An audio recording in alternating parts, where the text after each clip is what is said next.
ఈ NEET scam NEET retest petitions గురించి ఈరోజు సుప్రీంకోర్టులో సుదీర్ఘమైన విచారణ జరిగింది.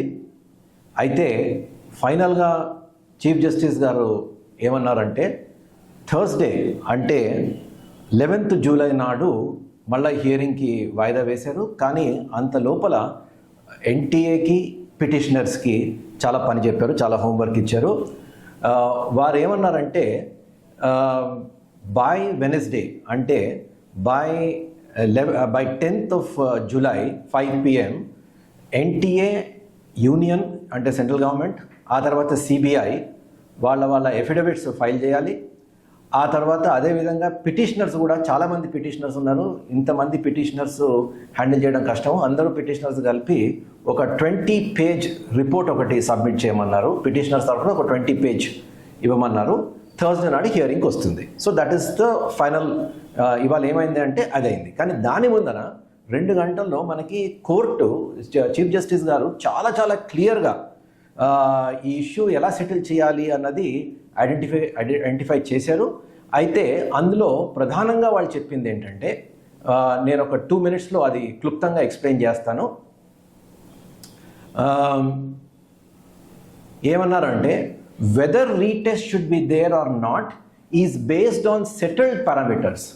The court has to see whether one alleged breach took place at the systemic level.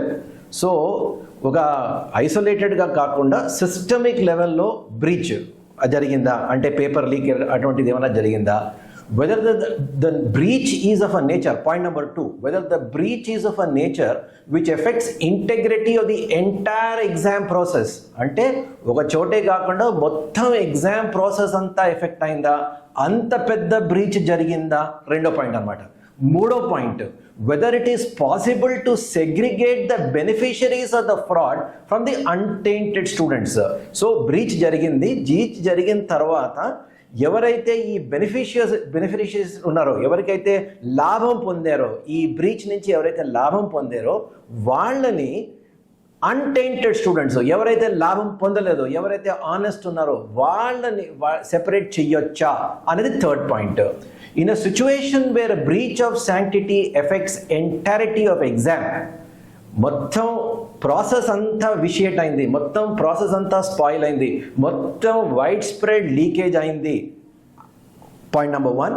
లేదా it is not possible to segregate, ఈ బెనిఫిషియరీస్ ఎవరైతే లాభం పొందారో వాళ్ళని ఆనెస్ట్ స్టూడెంట్స్ నుంచి మనం సెగ్రిగేట్ చేయలేకపోతే ఈ 2 కండిషన్స్లోని మనం we have to go for a retest. అంటే retest as per the Supreme court thinking, retest ఎప్పుడు జరుగుతుంది అంటే ఒకటి ఈ మొత్తం ప్రాసెస్ అంతా ఎఫెక్ట్ అయింది అని కన్క్లూజివ్గా ప్రూఫ్ వస్తాయి, అంటే నాట్ జస్ట్ పట్నా మొత్తం అంతా ఎఫెక్ట్ అయింది, నంబర్ 1.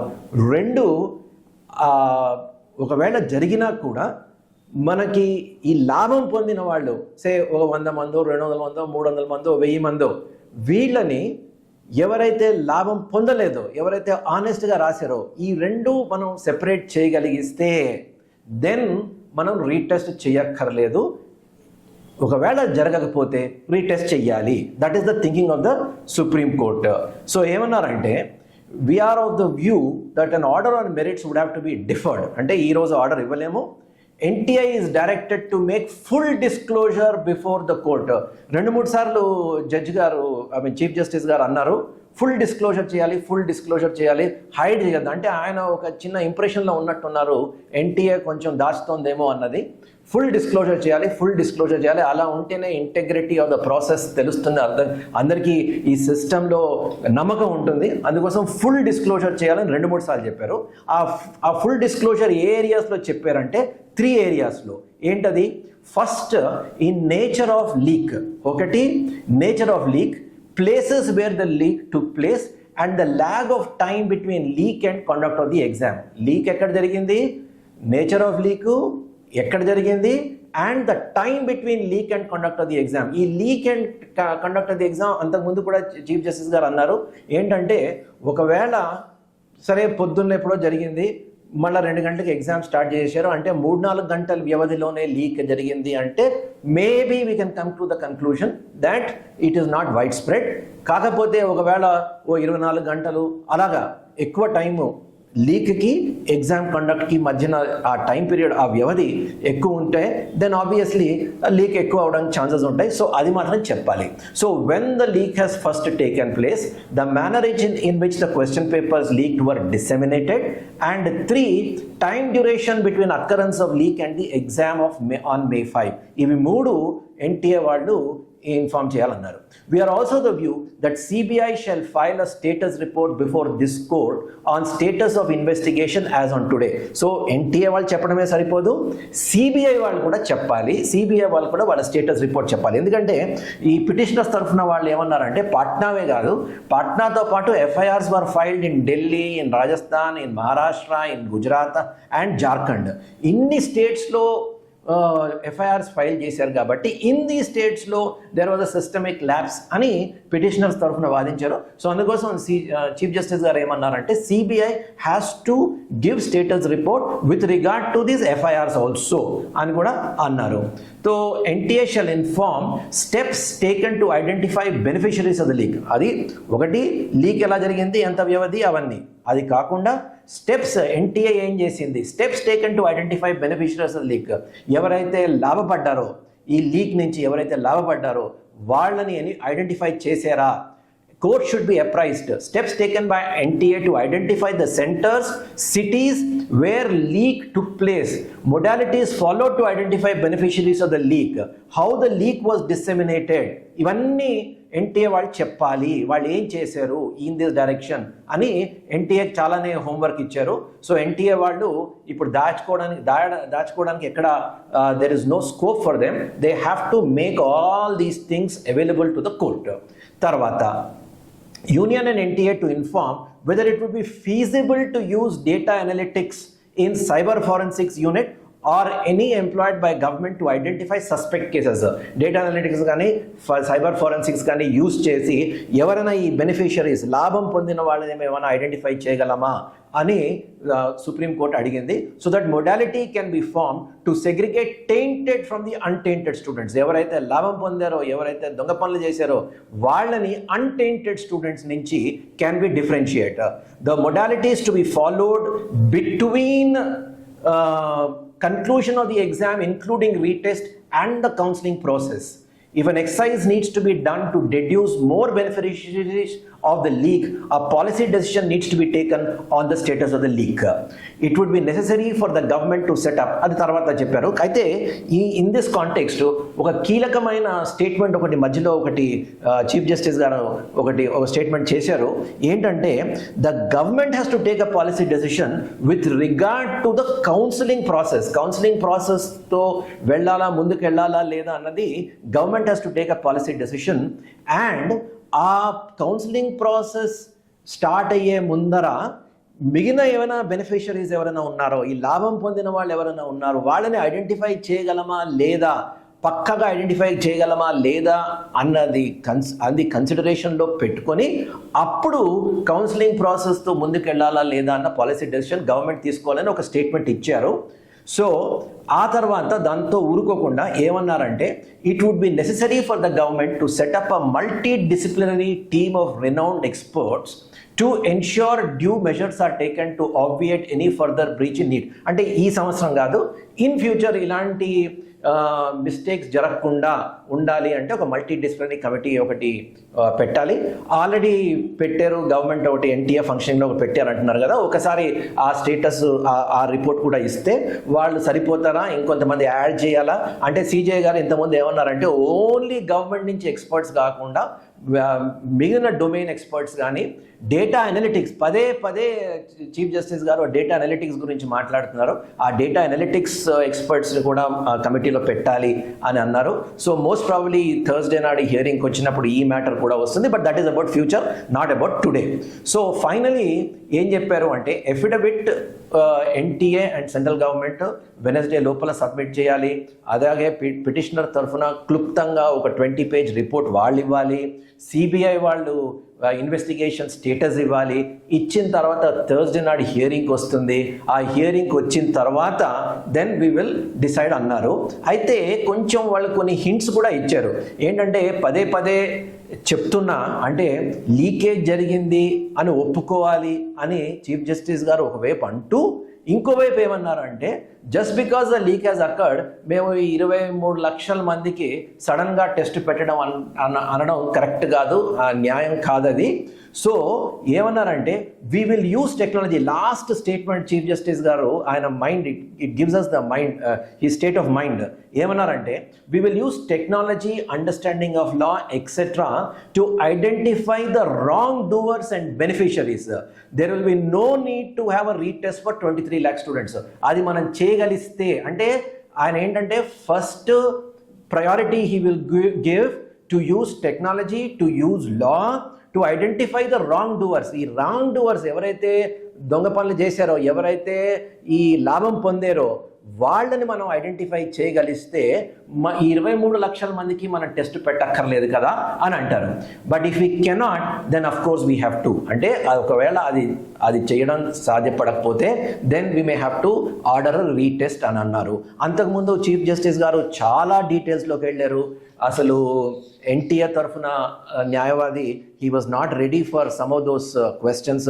ఎందుకంటే ఆయన డీటెయిల్స్ ఎలాంటి డీటెయిల్స్లోకి వెళ్ళారంటే అసలు ఎక్కడ ఎవరు పేపర్ సెట్ చేశారు, ఎంతమంది ఎక్స్పర్ట్స్ పేపర్ సెట్ చేశారు, ఎన్ని సెట్స్ సెట్ చేశారు, ఒకటే సెట్ ఆఫ్ ఎక్స్పర్ట్స్ సెట్ చేశారా 2 పేపర్లు, లేకపోతే different set of experts set చేశారా, అక్కడి నుంచి ప్రింటింగ్ ప్రెస్కి ఎప్పుడు వెళ్ళింది, ప్రింటింగ్ ప్రెస్ నుంచి ఎన్టీఏకి ఎప్పుడు వచ్చింది, ఎన్టీఏ నుంచి ఈ సెంటర్స్కి 4750 సెంటర్స్కి ఎప్పుడు వెళ్ళింది, ఏ బ్యాంక్ లాకర్స్కి వెళ్ళింది, ఆ బ్యాంక్ లాకర్స్ నుంచి ఎప్పుడు సెంటర్స్కి ట్రాన్స్ఫర్ చేశారు, ఎప్పుడు ఎగ్జామ్ కండక్ట్ చేశారు, ఆ తర్వాత ఫారెన్లో కూడా కొన్ని సెంటర్స్ పెట్టారు కదా, అవి ఎలా పంపించారు, ఎప్పుడు పంపించారు అని చాలా చాలా ప్రశ్నలు అడిగి ఈ ఎన్టీఆర్ తరఫు న్యాయవాదిని ఉక్కిరిబిక్కిరి చేశారు.